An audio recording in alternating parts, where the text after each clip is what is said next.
हज़रात मोहतरम, पूरे middle east में इजराइल की गुंडागर्दी जारी है। जहां भी आप देखेंगे इजराइल की दादागिरी, गुंडागिरी, आतंक जारी है और ये जग जाहिर है। लेकिन इसके बावजूद मुसलमान आपस में उलझ रहा है कि भाई सीरिया के अंदर रेबल्स ने कब्जा कर लिया है और वहाँ तानाशाही खत्म हो गई है। चलिए ठीक है, आपकी बात मान भी लेते हैं, लेकिन कोई ये सवाल नहीं कर रहा है कि ये रेबल्स इजराइल को क्यों नहीं रोक रहे हैं, ये तथाकथित रेबल्स इजराइल के साथ मिलकर काम क्यों कर रहे हैं। बहरहाल सबसे पहली खबर आपको बता दूं कि इजराइल के पूर्व प्राइम मिनिस्टर ने कह दिया है कि जो सीरिया के अंदर नई सरकार बन रही है, जाहिर सी बात है इजराइल की मदद से, अब्राहम अकॉर्ड के जरिए उनके साथ नॉर्मलाइजेशन किया जाए और अब्राहम अकॉर्ड को आगे बढ़ाया जाए और सीरिया को भी अपना करीबी खास बना लिया जाए। दोस्तों, अब्राहम अकॉर्ड सीधा सीधा एक तरह से दुश्मन से हाथ मिलाने जैसा है। और यूएई को आप देख रहे हैं, जो यूएई अरब देश है, अब्राहम अकॉर्ड के बाद पूरा यूरोप बन गया है। खैर, ज़्यादा बोलने का कोई फ़ायदा नहीं है क्योंकि आप सब अपने हिसाब से सोचने वाले हैं। जो सीरिया के रेबल्स की जीत पर तालियां बजा रहे हैं, उनसे मेरा यही सवाल है कि आपके ये मुजाहिदीन क्यों नहीं इजराइल से लड़ रहे हैं और इजराइल ने उनके होते हुए कैसे कब्जा कर लिया। रिपोर्ट अब आगे की भी सुन लीजिए। इजराइल सीरिया के अंदर कब्जा कर चुका है, गोलान हाइट से 3 गुना ज़्यादा अंदर घुसकर कब्जा कर चुका है और अब फिर रिपोर्ट आ रही है कि इजराइल सीरिया के अंदर और भी आगे बढ़कर कब्जा कर सकता है। उधर इजराइल लगातार मिडिल ईस्ट में गुंडागर्दी कर रहा है। ये वीडियो देखिए। इजराइल ने लेबनान के ऊपर एक बार फिर से सीज फायर का उल्लंघन करते हुए हमला किया है, जिसमें कई सिविलियंस के मारे जाने की खबर है। आइए मिडिल ईस्ट की जानकारी दे रहा हूँ। गाजा का हाल सुनिए, ये तस्वीर देखिए। गाजा के अंदर इजराइल के हमले जारी हैं और चुन चुन कर वो मस्जिदों को शहीद कर रहा है। बचे कुचे गाजा में जो टूटी फूटी बिल्डिंग भी थी, इजराइल के सैनिक उसको बम लगाकर उड़ा रहे हैं। देखिए वो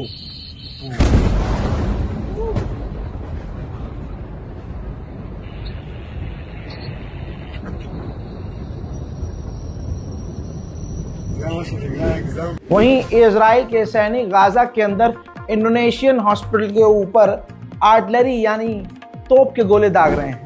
इसके अलावा इजराइल एक तरफ कह रहा है कि हम हमास से बात कर रहे हैं, लेकिन दूसरी तरफ गाजा पर वो पूरी ताकत से बमबारी कर रहा है। हाल फिलहाल में जहां हमारा ध्यान सीरिया पर था, इजराइल ने खतरनाक बमबारी गाजा में की और तबाही मचाई।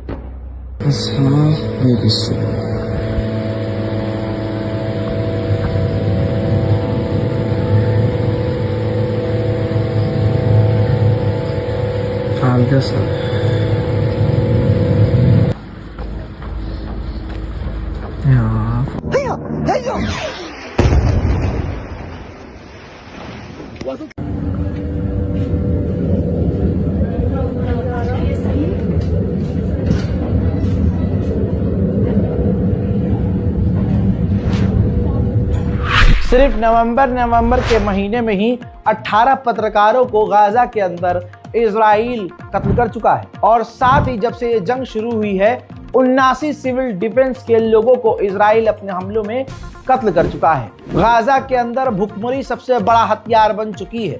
दोस्तों, जहां भी खाना बंटता है वहां पर हजारों लाखों की तादाद में भूखे लोग नजर आते हैं, जिनको पेट भर के, यानी सबको तो मिलता ही नहीं है। इस तस्वीर से सब कुछ नजर आ रहा है।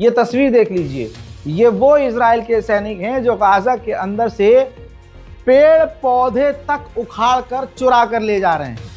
ये हाल है। वहीं इजराइल की बमबारी में 44,708 ऑन रिकॉर्ड फिलिस्तीनियों की शहादत हो चुकी है। 1,06,000 से ज्यादा लोग बुरी तरह से अभी भी घायल हैं। कमाल अदवान हॉस्पिटल के डायरेक्टर ने जानकारी दी है कि इजराइल ने हमारे अस्पताल को 100 बार निशाना बनाया है। वहीं इजराइल के सैनिकों ने यह वीडियो पोस्ट किया है खुद ही सोशल मीडिया पर, जिसमें जो फिलिस्तीनी लोग हैं जो शेल्टर में रह रहे थे, उनके शेल्टर को इजराइल के सैनिकों ने आग के हवाले किया और ये प्रॉपर वीडियो बनाकर सोशल मीडिया पर शेयर किया। वहीं मेरे दोस्तों, फिलिस्तीन का भी अपडेट दे दूं। फिलिस्तीन के वेस्ट बैंक में ये जमीन पर तड़पती हुई लड़की को देखिए। इजराइल के सैनिकों ने इस नौजवान फिलिस्तीनी लड़की को गोली मार दी है, जो बाद में तड़प तड़प कर मारी गई। वहीं फिलिस्तीन के दूसरे शहर रामल्ला में इजराइलियों ने ये देखिए पोस्टर बैनर लगा दिए हैं, जिसमें अरबी में लिखा है कि फिलिस्तीन का कोई अस्तित्व नहीं है, यहां से निकल जाओ।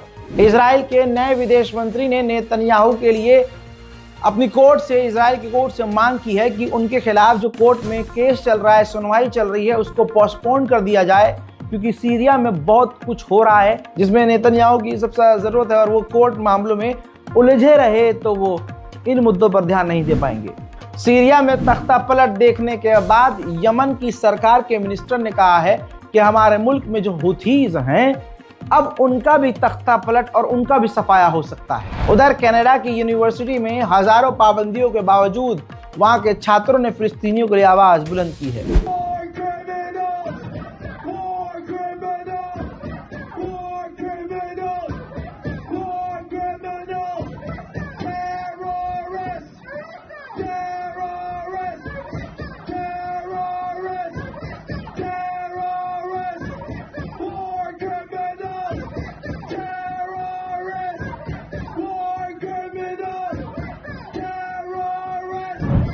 ठीक इसी तरह से दर्जनों पाबंदियों और गिरफ्तारियों के बाद बर्तानिया में भी जमकर फिलिस्तीन के लिए सड़कों पर लोग उतरे हुए हैं। Today, as we commemorate the 37th anniversary of the First Intifada, I tell you that Palestinian resistance is alive and kicking, and we will not relent. We will continue to rise up because we are growing old, but we are not forgetting. The young will not forget. As David Ben-Gurion once said, the old will die and the young will forget. Well, here we are. Have we forgotten? Will we forget? And that is the least we owe to the Palestinian people. So do not give in, do not submit. Fight with us in this. उधर France की police फिलिस्तीनी प्रदर्शनकारियों को मार पीट कर गिरफ्तार कर रही है।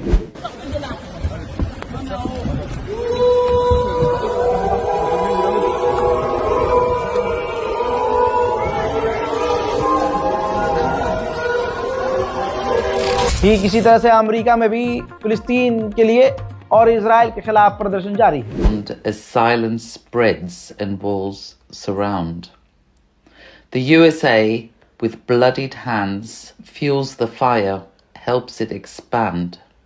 Weapons sold and dollars fly while mothers wail and children die. A nation cries for peace and light, but backs the ones who thrive in night. The message clear, the world can see, complicit in this tragedy. Your words of justice hollow, cold, while ancient wounds begin to fold. You claim to stand for liberty. South Korea जहां प्रदर्शन ना के बराबर होते हैं, वहां पर भी फिलिस्तीन के लिए प्रदर्शन जारी है।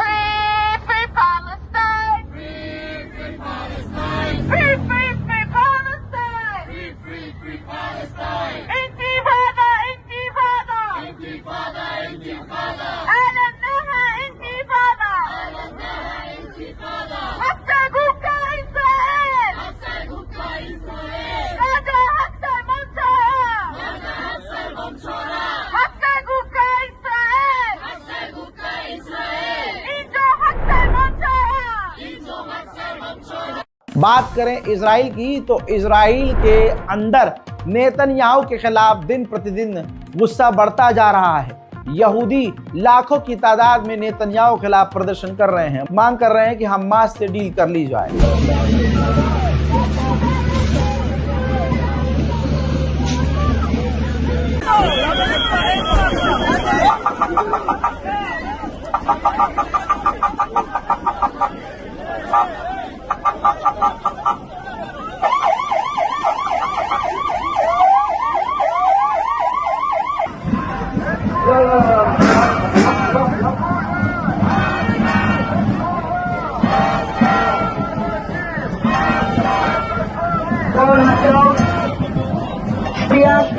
שנייה וממשיכים.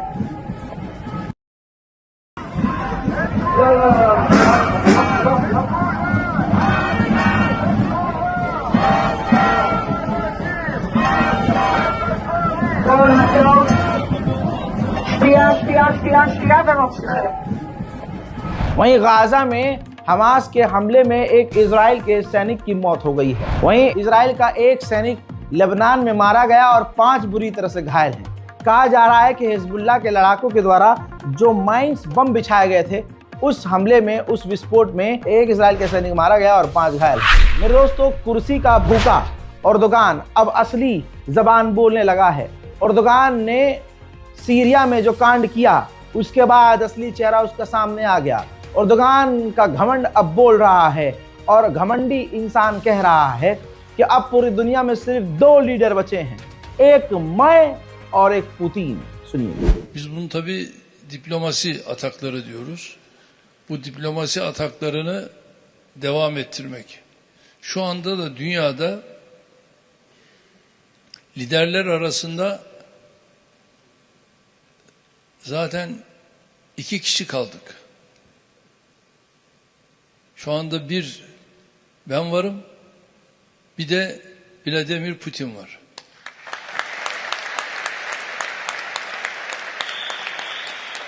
Yani bunu ben olduğum için söylemiyorum. Yani vakayı söylüyorum. Tabii 22 yıl. बात मिडिल ईस्ट की हो रही है तो सीरिया का भी अपडेट देता चलूं। सीरिया के अंदर रेबल्स ने और भी जड़ों को तोड़कर कैदियों को आजाद करवा दिया है। देखिए।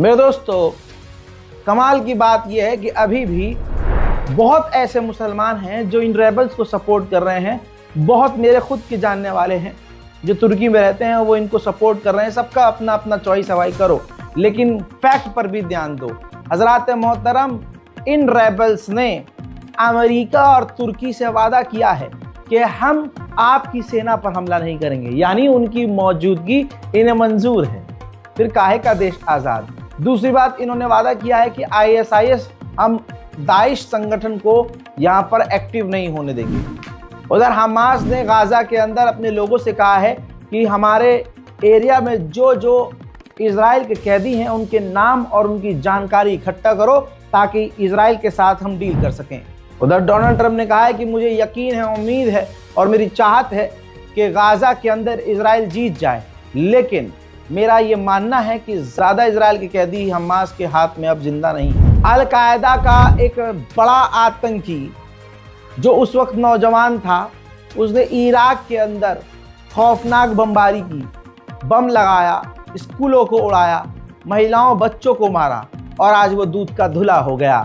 कमाल की बात यह है कि जो असद को कातिल कहते हैं वो इस अलकायदा के आतंकी को आज हीरो कह रहे हैं। CNN को इंटरव्यू देते हुए इन रेबल्स के लीडर, जो पहले आतंकी संगठन का सरगना हुआ करता था अलकायदा का, जिसने खतरनाक नरसंहार इराक में किया, उससे CNN की पत्रकार ने सवाल किया कि आपने इराक में कत्ल किया, कत्लेआम किया, आपने बम लगाया, बम उड़ाया, स्कूल उड़ाया, सिविलियंस को मारा, उस पर आप क्या कहेंगे? तो मुस्कुराकर उसने कहा कि उस वक्त मैं बच्चा था। मेरे दोस्तों, चंद सेकंड का ये वीडियो।